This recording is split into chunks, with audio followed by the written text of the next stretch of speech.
Hello and welcome to the weekly cyber intelligence briefing for 10 October 2025. I'm AJ Nash, digital intelligence advocate for Authenticate. It's been another busy week, as is always the case in cybersecurity.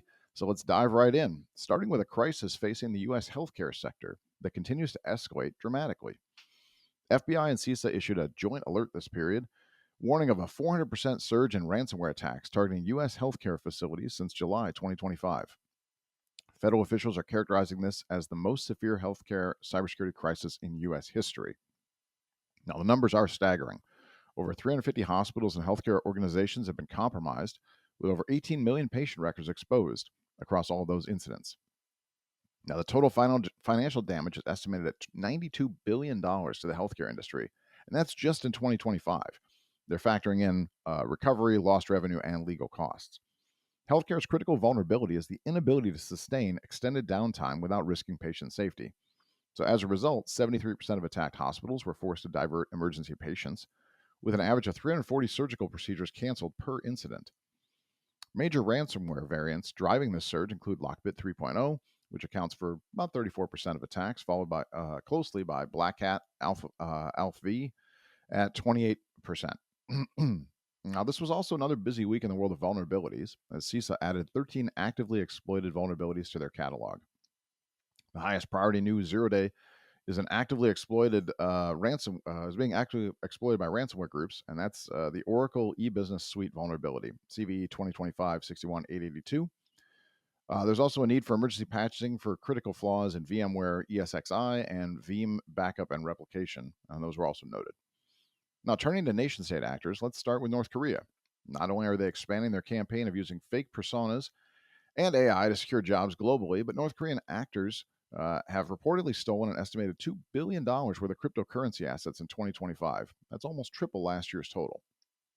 This puts North Korea over the $6 billion mark in the last decade, with profits from stolen cryptocurrency likely funding North Korea's development of nuclear weapons.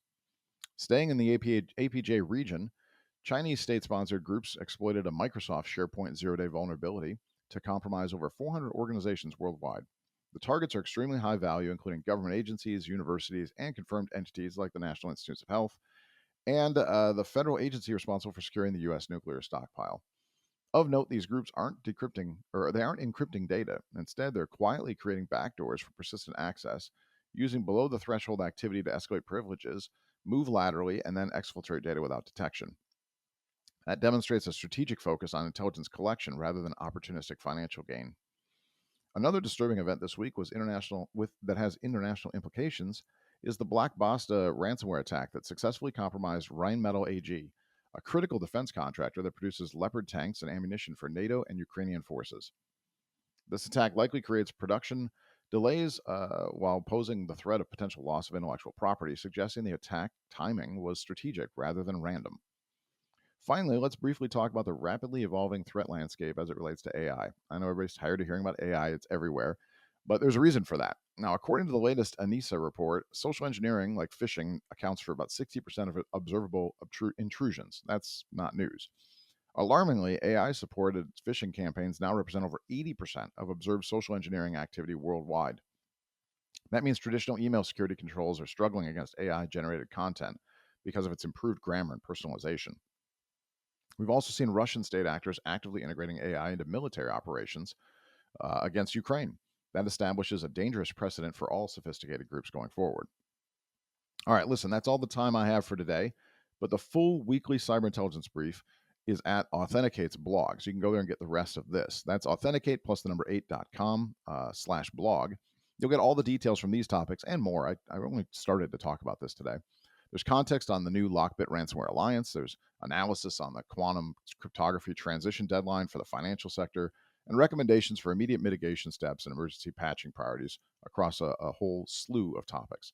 So please go check out the full cyber intelligence, the weekly cyber intelligence brief at Authenticate's blog. Again, that's authentic plus the number 8.com/blog.